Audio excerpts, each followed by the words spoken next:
আমি সাকিব খানের একজন বিগ ফ্যান। উড়াধুরাই লাগছে একদম। আপনার সামনে আপনার বোন সাকিব খানকে আই লাভ ইউ বলছে, আপনিও আবার বললেন সাকিব খানকে আপনিও ভালোবাসেন। আসলে দুই বোনের ভিতরে কতটুকু এটা নিয়ে ঝগড়া হয়? অসাধারণ, ফাটাফাটি। না, আমি মনে প্রাণে আই লাভ ইউ বলি না বা স্বপ্ন দেখি না, তবে হ্যাঁ তার কাজ ভালো লাগে, এর জন্য তার অ্যাক্টিং দেখি বা ছবি দেখা হয়।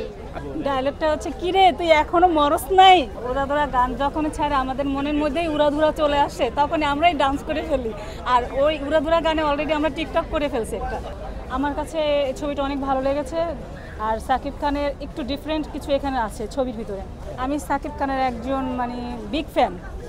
তার ওভারঅল সব কিছু আমার কাছে ভালো লাগে, এই জন্য চোখ বন্ধ করলো তাকে আমি দেখি। আবার দেখার জন্য আসছি, ছবিটা আমার কাছে অনেক ভালো লাগছে। আর ওর ওইখানে কিছু কিছু ডায়লগ আছে, ওইটা আমি তো মেয়ে মানুষ, যতটুকু পারি ভালো লাগে দেখার জন্য আবার আসি, দিতে পারি না। ছেলেদের ডায়লগ অনেক ভালো লাগছে। ডায়লগটা হচ্ছে কি রে তুই এখনো মরস নাই। একটা মিষ্টি খাওয়ার জন্য ওখানে গেছিলো, ওইখানে মিষ্টি সবাই খাইছে কিন্তু একজন খায়নি, তো ওই মরেনি, তখন এই ডায়লগটা দিছে, খুব ভালো লাগছে। না, আমার বুবলিকে বেশি একটা ভালো লাগে না, আমার সাকিব খানের খুব ভালো লাগে। আর অপু বিশ্বাসের ছবি যদি বের হইতো সেটা দেখার জন্য আরো আগে আসতাম।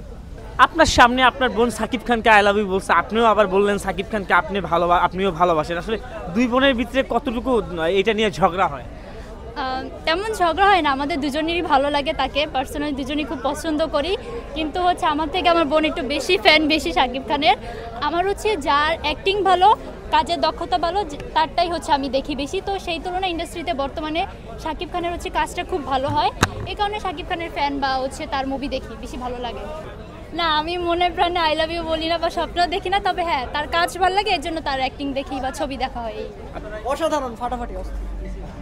ও খুব এক্সাইটেড যে এমন একটা অ্যাকশন মুভি আগে কখনো দেখিনি আমরা। ট্রেইলার তো দেখিনি, গানেই পুরো কাঁপিয়ে দিয়েছে।